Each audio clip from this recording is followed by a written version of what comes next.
प्रियकरासोबत आपली मुलगी नको त्या अवस्थेत आईला दिसली। त्यानंतर तिने आरडाओरडा केला। त्यानंतर अक्षरशः तिच्याच मुलीने अत्यंत भयंकर असं कृत्य केलेलं आहे। ही घटना नक्की संपूर्ण काय घडलेली आहे ते पाहूयात। त्यापूर्वी चॅनलवरती तुम्ही पहिल्यांदा आला असेल तर चॅनलला जरूर सबस्क्राईब करून घ्या।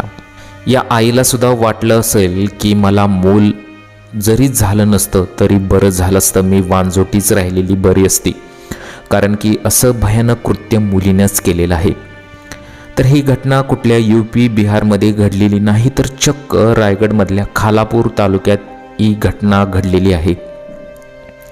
या घटनेबाबत सर्वत्र संताप व्यक्त केला जात आहे। प्रियकरासोबत नको त्या अवस्थेत पाहिले म्हणून निर्दयी मुलीने जन्मदात्या आईलाच संपवल्याची घटना परखेंदे अहिल्यानगर गावात घडलेली आहे। संगीता मारुती झोरे असं या मयत महिलेचे नाव आहे। मयत संगीता या आपल्या 2 मुलींसह परखेंद अहिल्यानगर गावात राहत होत्या। मंगळवारी पहाटे 4:30च्या सुमारास संगीता यांना झोपेतून अचानक जाग आली। यावेळी संगीता यांना त्यांची मोठी मुलगी म्हणजेच भारती, तिचं नाव भारती होतं, ती तिच्या प्रियकरासोबत म्हणजे संतोष नांदगावकर याच्यासोबत नको त्या अवस्थेत दिसली।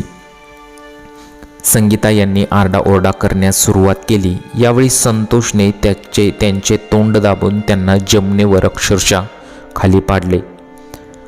त्यानंतर संगीताच्या तोंडावर घरातील ब्लँकेट दाबून धरले, तर चक्क भारतीने आईचे पाय पकडले। श्वास कोंडल्याने संगीता यांचा जागीच मृत्यू झाला। संगीता यांची हत्या झाल्याचे लपवण्यासाठी आरोपींनी साडीने घराच्या छताच्या लोखंडी पाईपला मृतदेह लटकवला।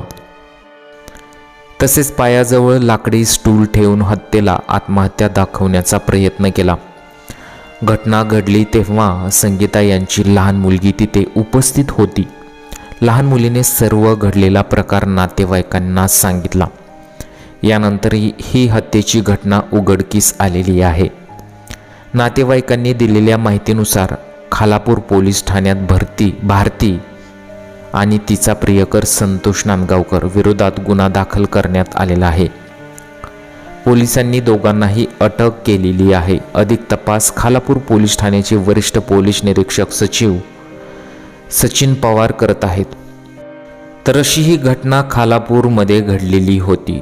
अत्यंत भयंकर या घटनेनंतर अनेक लोकांनी संताप व्यक्त केलेला आहे। या व्हिडिओबद्दल तुम्हाला काय वाटतं, तुमच्या प्रतिक्रिया आम्हाला कमेंट बॉक्समध्ये जरूर कळवा। जर तुम्ही चॅनलला अजूनपर्यंत सबस्क्राईब केलं नसेल तर मराठी क्रिमिनल स्टोरी या चॅनलला आत्ताच सबस्क्राईब करून घ्या। भेटूया पुढील व्हिडिओमध्ये। नमस्कार।